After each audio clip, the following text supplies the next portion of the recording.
Mesdames, Messieurs, bienvenue à cette édition rétrospective dont voici les titres. L'opposition congolaise a prouvé son incontestance politique à la face du monde. À seulement 24 heures de la désignation de son candidat commun à la présidentielle, deux leaders sont revenus sur leur signature. Félix Tshisekedi et Vital Kamerhe ont retiré leur signature de l'accord de Genève suite à la pression et aux menaces des militants de leur parti politique, à savoir l'UDPS et l'UNC. Et puis, poursuite des déploiements des kits électoraux, la CENI s'active dans le déploiement des matériels logistiques dans les provinces à moins de 10 jours du début de la campagne électorale.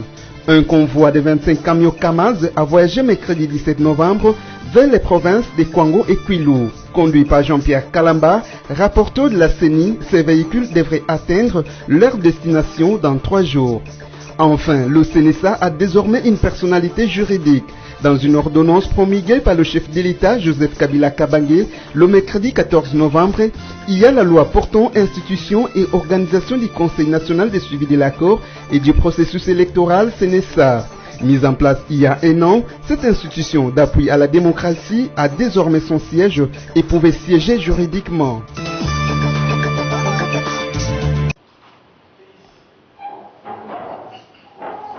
Le président de la République, Joseph Kabila Kabange, s'est entretenu samedi 10 novembre avec les conseils consultatifs électoraux de la SADC. Au menu de leur rencontre, le processus électoral en cours.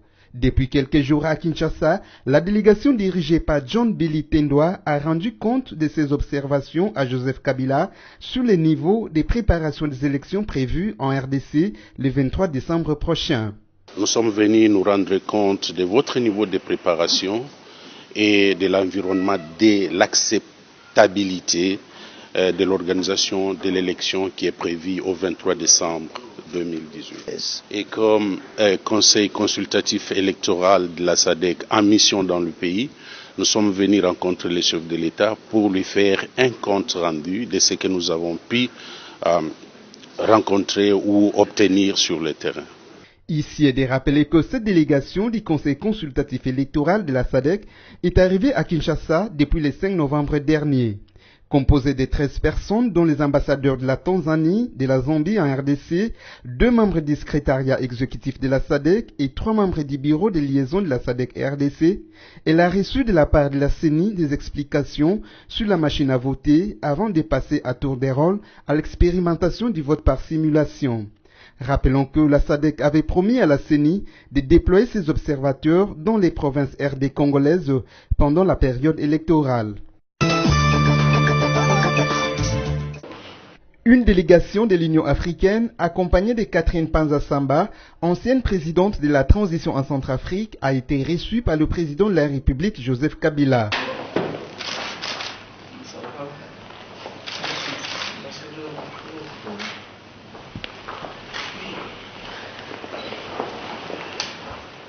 Cette délégation est venue rendre compte au chef de l'État de son séjour à Kinshasa, focalisé sur l'évolution du processus électoral en cours.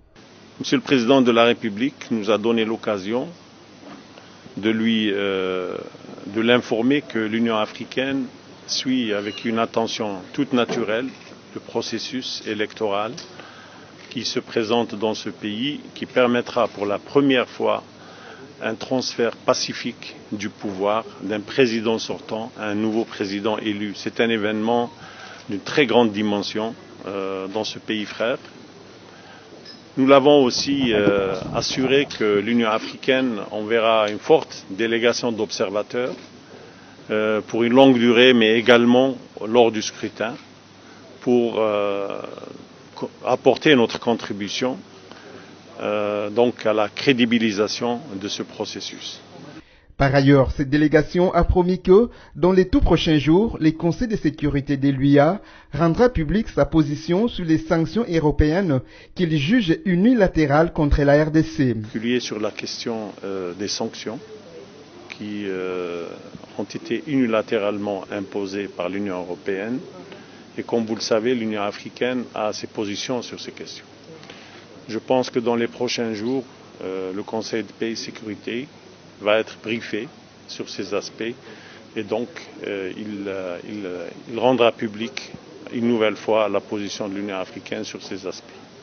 Reçue par les autorités de la CENI le 9 novembre dernier, la délégation de l'UIA s'était imprégnée des préparatifs des élections à venir et a expérimenté la machine à voter. Dans une ordonnance lue mercredi 14 novembre 2018 sur les antennes de la télévision nationale congolaise RTNC, le chef de l'État, Joseph Kabila Kabange, a promulgué mardi 13 novembre 3 lois, dont seule portant institution et organisation du Conseil national de suivi de l'accord et du processus électoral CNSA. Le CNSA est une institution d'appui à la démocratie au même titre que la CENI, les CESAC et la CNDH, et son siège est établi à Kinshasa. Il bénéficie d'une autonomie administrative et financière, stipule les termes de cette nouvelle loi promulguée à moins de 50 jours des élections.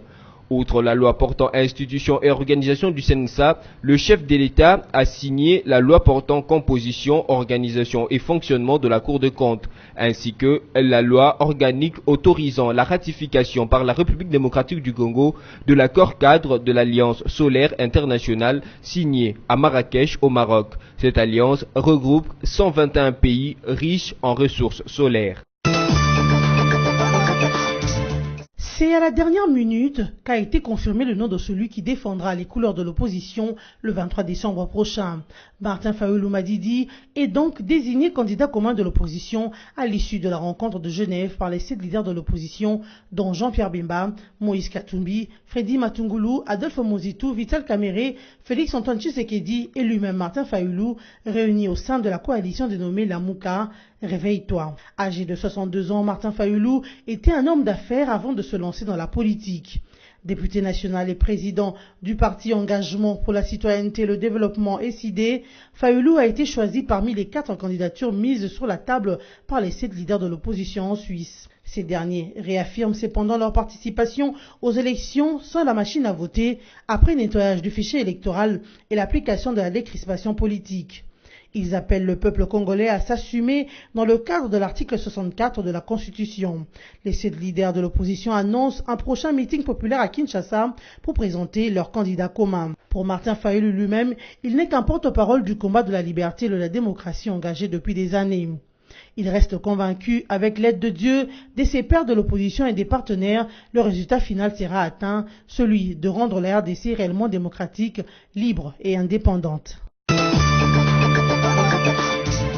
Le choix de Martin Fayulu le dimanche 11 novembre comme candidat unique de l'opposition n'a pas laissé la classe politique indifférente. Des réactions qui fusent de partout, aussi bien de l'opposition elle-même que de la majorité présidentielle. À l'opposition, quelques cadres de l'UDPS, de l'UNC et de l'Ensemble pour les changements se sont publiquement prononcés contre ce choix. Le président interfédéral de l'UNC Ville de Kinshasa, Molendo Sakombi, est convaincu que les opposants se sont trompés. Je n'ai pas l'impression qu'on a choisi les meilleurs chevals, a dit Molendo Sakombi à actualité.cd. De son côté, Adam Bombolé de la plateforme Ensemble pour les changements de Moïse Katumbi est formel. C'est l'échec programmé à la prochaine présidentielle. Prenons date, c'est aujourd'hui que l'opposition a perdu les élections. Tout le reste ne sera que formalité, a-t-il dit sur son compte Twitter. Pour sa part, le secrétaire général adjoint de l'UDPS, Augustin Kabouya, a clairement dit à Top Congo FM n'avoir jamais été favorable à la candidature commune de l'opposition et que son parti devait se prononcer incessamment. Par contre, Olivier Kamitatou, directeur des cabinets et porte-parole de Moïse Katumbi, parle d'une mission accomplie pour les 7 leaders en faveur de l'alternance. Pour Eve Bazaïba, secrétaire général du MLC, Fayulu est le candidat du compromis. Par ailleurs, du côté du pouvoir, on prend acte de cette décision de l'opposition. Lambert Mende Omalanga, coordonnateur de la cellule communication du candidat du FCC, Ramazani Chadari, a promis que le FCC, comme l'opposition, se prépare, mais au final, c'est la décision du peuple qui va sanctionner les uns et les autres le 23 décembre prochain.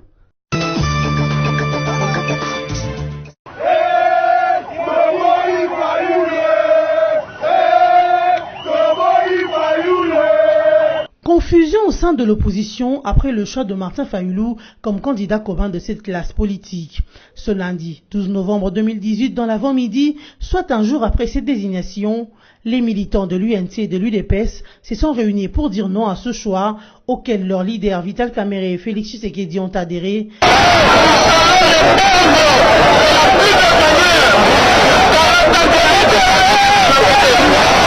Ces militants demandent à leurs présidents respectifs de se mettre d'accord et dégager un autre candidat de l'opposition d'ici 48 heures.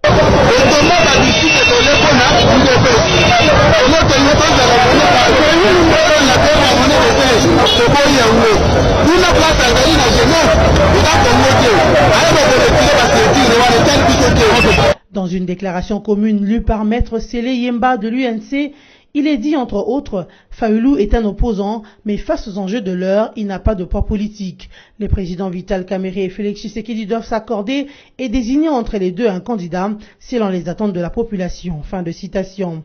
Au regard de cette situation, les observateurs disent voir un échec flagrant de l'opposition au prochain scrutin. Pour eux, l'UDPS restera opposant à vie car il y a peu, elle estimait que Kamerhe jouait le jeu du pouvoir. Mais il le soutient aujourd'hui et n'est pas disposé à accepter un autre candidat que Félix Tshisekedi. À 10 jours de la campagne électorale, l'opposition congolaise semble demeurer divisée alors que le FCC ratisse large. Qu'adviendra-t-il le 23 décembre 2018? Wait and see. Les assises de 7 leaders de l'opposition à Genève en Suisse ont finalement été qu'une pièce de théâtre. Juste 24 heures après avoir désigné Martin Fayulu candidat unique de l'opposition, les retraits des signatures se sont suivis. D'abord, Félix-Antoine Tshisekedi, sous pression de sa base à Kinshasa, s'est rétracté. Sur les ondes de Top Congo FM, le président de l'UDPS revient sous sa signature en disant, je cite, « Je me suis rendu compte que l'acte posé à Genève n'a pas été compris par la base. Par conséquent, je retire ma signature au nom de l'UDPS à cet accord que nous avons signé à Genève. » Fin de citation. Félix Tshisekedi a rappelé qu'il est allé à Genève avec l'aval de sa base car il était question de trouver un accord pour la désignation d'un candidat commun. Il promet de venir expliquer sa démarche dans les prochains jours à cette base à qui il demande de se préparer pour battre campagne aux prochaines élections. Ensuite, c'est Vital Kamerhe qui annonce le retrait de sa signature de l'accord de Genève le même 24 heures après. Lui aussi dit répondre aux exigences de sa base. Sur cette signature, il en reste que 5, dont 2 invalidés de la CENI et un exclu. Entre-temps, Martin Fayulu reste dans sa peau de candidat commun, bien que désavoué. Une situation qui plonge une fois de plus l'opposition congolaise dans la distraction à 9 jours de la campagne électorale. Un revirement qui annonce déjà les couleurs de l'échec de l'opposition au prochain scrutin. Entre-temps, le FCC avec son candidat Emmanuel Ramazani Shadari se frotte les mains et se focalise sur l'essentiel qui est donc l'organisation des élections le 23 décembre 2018. Martin Fayulu est appelé Fachi et Vital Kamerhe à revenir à la raison suite au retrait de leur signature à l'accord de Genève. Ces deux leaders de l'opposition n'ont pas tardé de réagir. Félix Tshisekedi, parlant au nom de Dieu, en s'appuyant sur son église d'attache, le centre missionnaire Philadelphie, demande à Martin Fayulu de révéler à l'opinion les termes de l'engagement qu'il a pris devant lui 1 heure avant la réunion de Genève. C'est seulement après cette révélation que l'on peut parler d'intérêt de la nation, estime le président de l'UDPS. De son côté, Vital Kamerhe s'insurge contre le mode de désignation appliqué à Genève. Il rappelle qu'à Pretoria, lors de la précédente rencontre entre les 7 leaders, il avait été décidé d'un critérium de ce choix basé sur la popularité, le parcours, les partis, l'implantation, le nombre de députés, les souscriptions des députés au provincial et au national. Pour Vital Kamerhe, tout a été balayé d'un revers de la main à Genève et c'est le vote qui a tout faussé. Au regard des réactions de Félix-Antoine Tshisekedi Tshilombo et Vital Kamerhe, les efforts de Martin Fayulu afin de le persuader à revenir sur leur décision tombent caduques. Le candidat commun de l'opposition désigné le 11 novembre dernier à Genève par les 7 leaders de l'opposition a répondu ce jeudi 16 novembre à Félix Tshisekedi. Ce dernier avait demandé à Martin Fayulu de dire à la face du monde ce qu'il avait pris comme engagement devant lui 1 heure avant le déroulement de la réunion de l'opposition. Et la réponse du candidat président de la dynamique de l'opposition est sans appel, note 7 sur 7. Devant Dieu, l'histoire et les hommes, nous avons pris l'engagement de respecter notre parole et nous nous sommes entendus pour soutenir un candidat commun pour nous représenter à l'élection présidentielle du 23 décembre 2018, a indiqué Martin Fayulu via Twitter. Notez aussi que dans une déclaration faite le même jeudi à Bruxelles, les 5 leaders de l'opposition membres de la nouvelle coalition politique Lamuka, notamment Moïse Katumbi, Jean-Pierre Bemba, Martin Fayulu, Adolphe Muzito et Freddy Matungulu ont demandé à Félix Tshisekedi et Vital Kamerhe de revenir à la raison en rejoignant leur camp. Machine à voter après la SADC, la Communauté économique des États de l'Afrique centrale CAC et le marché commun de l'Afrique orientale et australe COMESA se sont accordés le mardi 13 novembre sur l'utilisation de cet outil lors des prochaines élections à RDC. Pour ces organisations sous-régionales, il n'y a plus aucun doute quant à la tenue des élections présidentielles, législatives nationales et provinciales à la date du 23 décembre prochain. Au terme d'une réunion de haut niveau entre la Commission électorale nationale indépendante et la délégation mixte CAC-COMESA, l'équipe des cadres s'est dite rassurée. Le rapporteur de la CENI, Jean-Pierre Kalamba, qui présidait cette séance de travail, a été à la hauteur pour donner des réponses convaincantes à ses interlocuteurs sur la suite du processus électoral, notamment en ce qui concerne la machine à voter. Faisant suite à la mission confiée à ces organisations africaines sous-régionales, Jean-Pierre Kalamba a expliqué dans les détails les niveaux de l'évolution du processus électoral à 39 jours de la tenue des élections. Il a fait remarquer à ses hôtes que tout se déroule selon les prévisions du calendrier électoral. Et présentement, a-t-il fait remarquer, la CENI se concentre sur le déploiement des matériaux électoraux. Il a ensuite promis à ces organisations de les mettre au courant de toutes les préoccupations prises pour respecter la date du 23 décembre. Comme celle de la SADC, la délégation mixte CAC-COMESA a promis également d'envoyer dans un bref délai une mission d'observation électorale pour accompagner la CENI dans l'organisation des élections. Déploiement des matériels électoraux en province. 35 camions Kamaz constitués de machines à voter, bulletins de vote et autres ont été déployés au Kwango et Kwilu le mercredi 14 novembre 2018, selon la Commission électorale nationale indépendante qui poursuit sans désemparer les préparatifs des prochaines échéances électorales prévues le 23 décembre 2018. C'est le rapporteur de cette institution d'appui à la démocratie, Jean-Pierre Kalamba, qui conduit la délégation. Au total, c'est 35 camions Kamaz répartis en 16 destinations qui sont concernés par cette opération. 2 axes principaux sont ainsi ciblés. Il s'agit de l'axe Kwango avec 12 camions, l'axe Kwilu avec 23 camions. S'agissant de ces destinations, ici est de préciser qu'elles concernent toutes les antennes de la CENI, mais aussi et surtout les sites additionnels à accès très difficile dont Mawanga, Tembo, Panzi, Kibunda dans les Kwango, et Sejo, Kilembe, Bello dans les Kwilu. Le matériel déployé en ces jours est composé de ce qui suit: des isoloirs, encre indélébile, kit bureautique, machine à voter, piles externes et internes, bulletins de vote, support de formation. Le déploiement de ce matériel devrait atteindre tous les sites ciblés au plus tard dans les 3 jours qui suivent, a confirmé la cellule de communication de la centrale électorale. Par ailleurs, ces camions qui sont conduits par les éléments des FARDC embarquent chacun un logisticien de la CENI et des policiers commis à la sécurisation. Et à en croire la Commission électorale nationale indépendante, la province du Kasaï central et bien d'autres sont déjà servies. La machine à voter n'est pas un obstacle pour les élections du 23 décembre prochain. Jean-Pierre Lacroix, secrétaire général adjoint de l'ONU, l'a déclaré ce mardi 13 novembre sur la radio France Internationale. Pour Lacroix, les soucis aujourd'hui est plutôt la prévention d'un espace qui permette à chacun de s'exprimer.